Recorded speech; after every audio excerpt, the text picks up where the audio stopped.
Oh, Richie, ginawa mo na ba yung billing ko sa'yo? Tapos na, Sam! Matagal na nga rin niyang hindi jumijingle sa kame.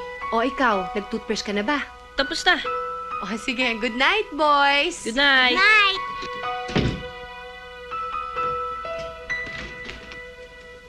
O Nina, nag-pray ka na ba? Oo, Sam. Good night. Good night, Sam.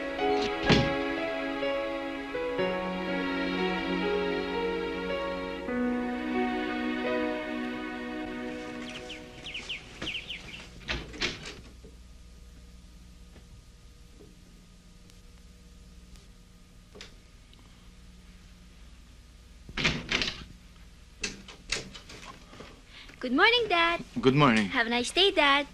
Okay, yeah. Bye, Dad. Bye, Dad. Tara. Kuya, ang bigat ng bag ko. Sige, ako na magdadala. Good morning. Good morning. Ready to go to school? No. Why? Hindi pa ako kinikiss ni Daddy eh. Oh.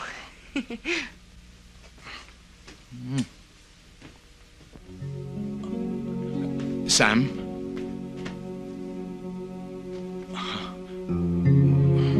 Wala.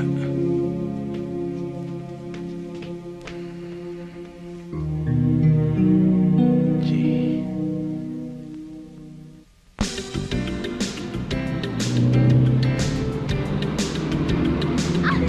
Teka lang. Teka lang. Huwag kayo masyado magulo dahil malulukot yung mga uniforms nyo. Sige. Mag-knock-knock na tayo. Oo nga! Sige. Knock-knock. Who's there? Sam! Ikaw talaga, sip-sip ka. Sam, who? Sabado night. Sabado night. Sabado night! Yes! Sabado night. Man! Nga, ikaw? Knock-knock. Who's there? Sam! Sam who? Ang galing. Huwag nang knock-knock. Sam trivia na lang tayo. Sige. Anong ibig sabihin ng Sam?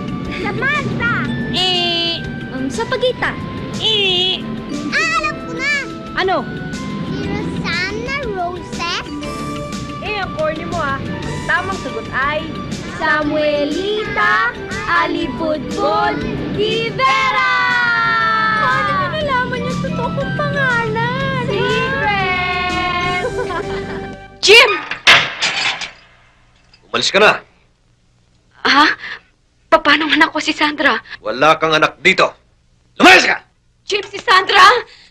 Jim, ang anak ko si Sandra! Jim! Jim, ang anak ko! Ibalik mo! Jim!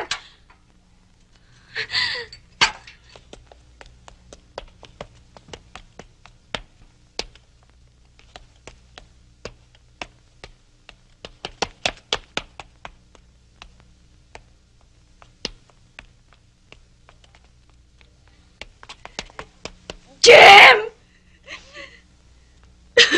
Jim! Jim!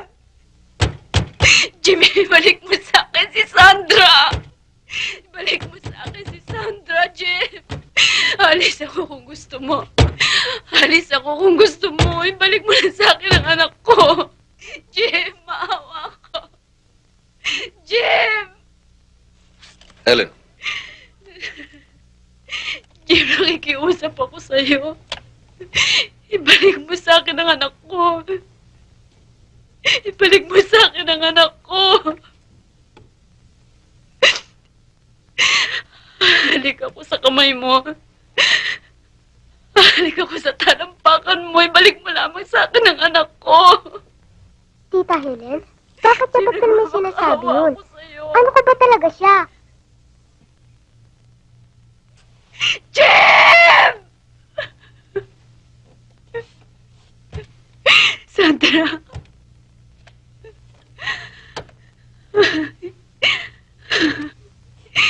Jim.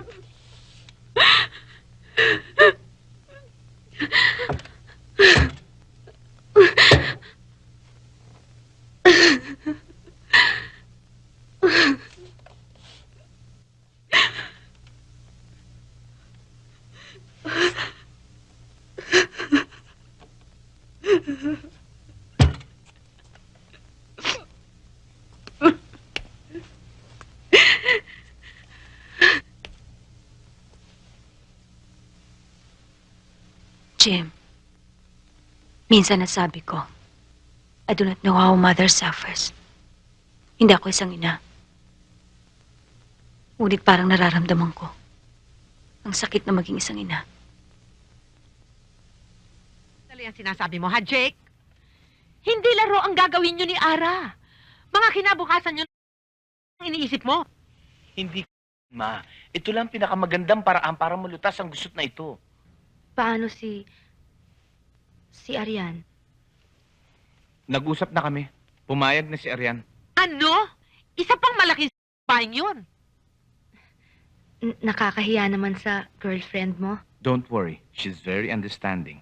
Ang sabihin mo, Hindi naman mahirap intindihan ang magiging arrangement, ha?